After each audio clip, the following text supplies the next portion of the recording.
പ്രിയപ്പെട്ട സഹോദരി സഹോദരങ്ങളെ, ദൈവത്തിൻ്റെ പരിശുദ്ധാത്മാവുള്ളിടത്ത് വലിയ ആനന്ദമുണ്ട്.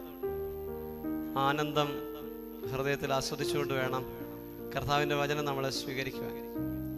കർത്താവ് തരുന്ന വലിയ പ്രത്യാശയും ഉറപ്പും, അതാണ് ദൈവത്തിൻ്റെ പരിശുദ്ധാത്മാവിൻ്റെ സാന്നിധ്യത്തിൻ്റെ വലിയ വ്യക്തത. അപ്പസ്തോലിക സഭ നയിക്കപ്പെട്ടത് ഈ ആത്മാവിൻ്റെ കരുത്തിനാലാണ്. സത്യത്തിൽ പരിശുദ്ധ സഭ മുഴുവനായും ഫലമേൽപ്പിക്കപ്പെട്ടത് ഈ ആത്മാവിൻ്റെ കരുത്തുറ്റ കരങ്ങളിലാണ്.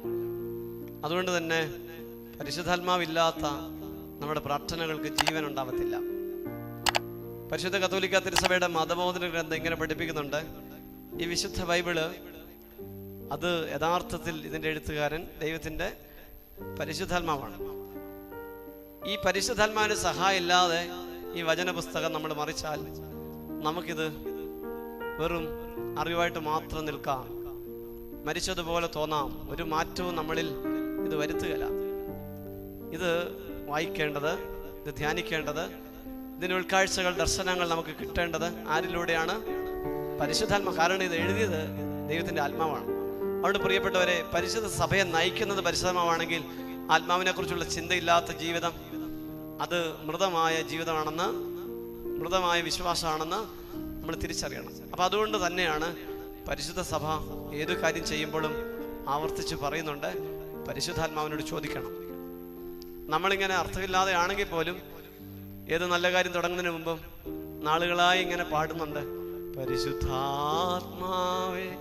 നീ എഴുന്നള്ളി വരണ. എന്തിനാണ് പാടുന്നത് പോലും അറിയത്തില്ലെങ്കിലും ഇതിങ്ങനെ പാടിയാണ് നമ്മൾ എല്ലാ കാര്യങ്ങളും തന്നെ ആരംഭിച്ചിട്ടുള്ളത്. പക്ഷേ പലപ്പോഴും ധാരണയില്ലാത്ത പാട്ടാണ്, അങ്ങനെ അങ്ങ് പാടിക്കൊണ്ടിരിക്കുകയാണ്.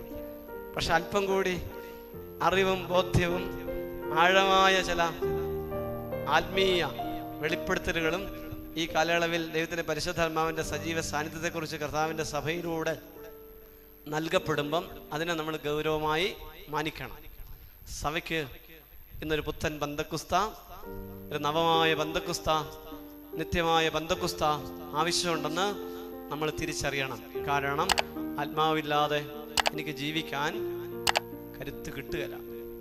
വിശ്വാസ ജീവിതത്തിൻ്റെ തീർത്ഥാടനത്തിൽ, സഭാഗാത്രത്തിൽ ഏത് തുറയിൽ ജീവിക്കുന്നവർക്കും പ്രിയപ്പെട്ടവരെ തിരിച്ചറിയണം, പരിശുദ്ധാത്മാവില്ലാതെ തുഴഞ്ഞാൽ ആ തുഴച്ചിൽ തുടങ്ങിയെടുത്ത് തന്നെ നിൽക്കും. ഇങ്ങനെ ഒരു പഴമൊഴിയില്ലേ, തുടങ്ങി പ്രഭാതത്തോളം തുഴഞ്ഞു, വഞ്ചി തിരുനക്കര തന്നെ. എനിക്കത് മനസ്സിലായിട്ടില്ല. തിരുനക്കര എവിടെയാണെന്ന് എനിക്ക് അറിയാൻ പാടില്ല. കോട്ടയത്തൊരു തിരുനക്കരയുണ്ട്. അവിടെയാണെങ്കിൽ ആറും വഞ്ചിയൊന്നും ഏതൊരു കണ്ടിട്ടുമില്ല. മറ്റേതെങ്കിലും തിരുനക്കര ആയിരിക്കണം. അവിടെ ആറും വഞ്ചിയൊക്കെ ഉണ്ടാകാം. പഴമൊഴി എന്താണെങ്കിലും ഇങ്ങനെയാണ്, തുഴഞ്ഞിട്ടും നീങ്ങുന്നില്ല. നമ്മുടെ പല പ്രാർത്ഥനകളും, നമ്മുടെ പല ആചരണങ്ങളും, പല നമ്മുടെ ആത്മീയ അനുശീലനങ്ങളും എവിടെ എത്താതെയും പോകുന്നതിന് പിന്നിൽ പ്രിയപ്പെട്ടവരെ ഒരു കുറവുണ്ടോ? ആത്മാവിൻ്റെ നിറവില്ലാതെയുള്ള എൻ്റെ യാത്രകൾക്ക് ശക്തി കിട്ടുന്നില്ല, ബലം കിട്ടുന്നില്ല. കാലങ്ങളായിട്ട് പ്രാർത്ഥിച്ചിട്ടും ഒരു സങ്കടം വരുമ്പം ആ പ്രാർത്ഥനയുടെ കരുത്ത് വെളിപ്പെടുന്നില്ല.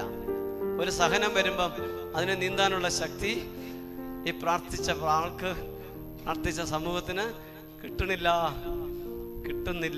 അതുകൊണ്ട് പ്രിയപ്പെട്ടവരെ, നമുക്കൊരു ചൂട് വേണ്ടേ? നമുക്കൊരു ശക്തി വേണ്ടേ? അന്ന് ഈശ്വര അടുക്കൽ ഈ ഭൂമിയുടെ ഒത്തിരി ദാഹത്തിൽ കുരുങ്ങിയ ഒരു പാവപ്പെട്ട പെണ്ണ്, അവളെ തേടി കർത്താവ് അവൾക്ക് വേണ്ടി മാത്രം ഒരു കിണറ്റുകരയിൽ ബാക്കിയുള്ളവരെല്ലാം ഒഴിവാക്കിയിട്ട് അവിടെ വന്നിരിക്കുന്നുണ്ടല്ലേ. ഈശോ അങ്ങനെ ചിലരെ നേടാൻ അങ്ങനെ ചില കാര്യങ്ങൾ ചെയ്തതായിട്ട് ബൈബിളിൽ കാണുന്നുണ്ട്. കാരണം വിശുദ്ധ ബൈബിളില് ഏറിയ സമയം ഈശോ ഇങ്ങനെ ആൾക്കൂട്ടത്തിന്റെ ആരവങ്ങൾക്കിടയിൽ അവനെ ഉന്തും തള്ളി മാത്രമാണ് നമ്മൾ കാണുന്നത്. അവന്റെ വസ്ത്രത്തിന്റെ വിളുമ്പിലൊക്കെ തൊട്ടിട്ട് അവർ പോയതിൻ്റെയൊക്കെ പിന്നിൽ കാരണം മനസ്സിലായില്ലേ? ഒറ്റപ്പെട്ടവനായിട്ടല്ല, ആൾക്കൂട്ടത്തിന്റെ ആരവത്തിൽ ഇങ്ങനെ ഉന്തിക്കൊണ്ട്. ഈശോ ഒരിക്കലും തന്നെ അധികം നടക്കേണ്ടി വന്നിട്ടില്ലായിരിക്കും അല്ലേ? ആൾക്കാരിങ്ങനെ ഈശോ ഇറങ്ങുമ്പോഴേ ഉന്തിക്കൊണ്ട് പോവുക. അപ്പൊ നമുക്കിത് അങ്ങനെ അനുഭവമല്ല. അപ്പൊ അതുകൊണ്ട് ഈശോ ഇങ്ങനെ ഉന്തി എടുത്തോണ്ട് പോകുന്ന വഴികളിൽ എപ്പോഴും ഈശോ അങ്ങനെ ആയിരുന്നില്ല. ഈശോ ചില ഘട്ടങ്ങളിൽ വല്ലാതെ അങ്ങ് ഒറ്റയ്ക്കാവും. ആർക്ക് വേണ്ടിയാ? ഒരാത്മാവിനെ പ്രത്യേകം തിരഞ്ഞെടുക്കണമെന്ന് പ്രത്യേകം സ്വന്തമാക്കണമെന്ന് ഈശോ ആഗ്രഹിച്ചാൽ അയാൾക്ക് വേണ്ടി, അവൾക്ക് വേണ്ടി ഈശോ അങ്ങനെ ഒറ്റയ്ക്ക് വരും. അങ്ങനെ ഒറ്റയ്ക്ക് തൻ്റെ പ്രിയപ്പെട്ട ശിഷ്യന്മാര് വരെ അവരെ പപ്സ് മേടിക്കാൻ അയച്ചിട്ട്, അല്ലേ, അന്ന് പപ്സ് കണ്ടുപിടിച്ചിട്ടില്ല, അങ്ങനെയാണെങ്കിൽ വേറെ എന്തെങ്കിലും ആയിരിക്കാം, നിങ്ങളറിയാത്ത ഭക്ഷണം ഉണ്ടെന്ന് ഈശോ പറയുന്നുണ്ടല്ലോ. അപ്പൊ അവര് ഭക്ഷണം മേടിക്കാൻ പോയതല്ലേ, അവരെ അങ്ങനെ എന്തോ ഭക്ഷണമൊക്കെ മേടിക്കാൻ വിട്ടിട്ട് ഈശോ ഇങ്ങനെ ആ കിണറ്റുകരയില് ഇങ്ങനെ അല്പം വെള്ളം വേണമെന്ന് പറഞ്ഞ് ദാഹാർത്ഥനായിട്ട് കാത്തു നിന്ന് എന്തിനു വേണ്ടിയാ അങ്ങനെ ഈശോ ദാഹം ഉണ്ടെന്ന് ഓർമ്മിപ്പിച്ച് എന്തിനു വേണ്ടിയാ? ഈ മണ്ണിന്റെ വല്ലാത്ത ദാഹം കൊണ്ട് ജീവിക്കാൻ പറ്റാത്ത വിധം ഇങ്ങനെ സംതൃപ്തി തേടി, മനുഷ്യനെ തേടി, വസ്തുക്കളെ തേടി അലയുന്ന നമുക്കൊക്കെ യഥാർത്ഥത്തിൽ ഈ യാത്ര അവസാനിപ്പിക്കാൻ ഒരിടം ഉണ്ടെന്ന് ഓർമ്മിപ്പിക്കാൻ വേണ്ടിയാ. ഒത്തിരി ദാഹത്തോടെ യാത്ര തുടരുന്ന നമുക്ക്, പിന്നാലെ പലത് തേടിയിട്ട് സന്തോഷം നുകരാൻ പറ്റാത്ത നമുക്ക്, പലരിലൂടെയും പല വസ്തുക്കളുടെയും പല സാഹചര്യങ്ങളുടെയും പല പരീക്ഷണങ്ങളും നടത്തിയിട്ടും എവിടെയും ഒരു എത്തും പിടിയും കിട്ടാത്ത നമുക്ക് ഒരവസാനം വേണ്ടേ?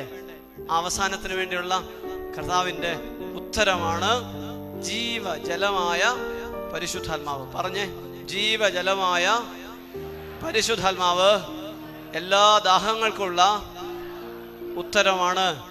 Hallelujah, hallelujah, hallelujah, hallelujah.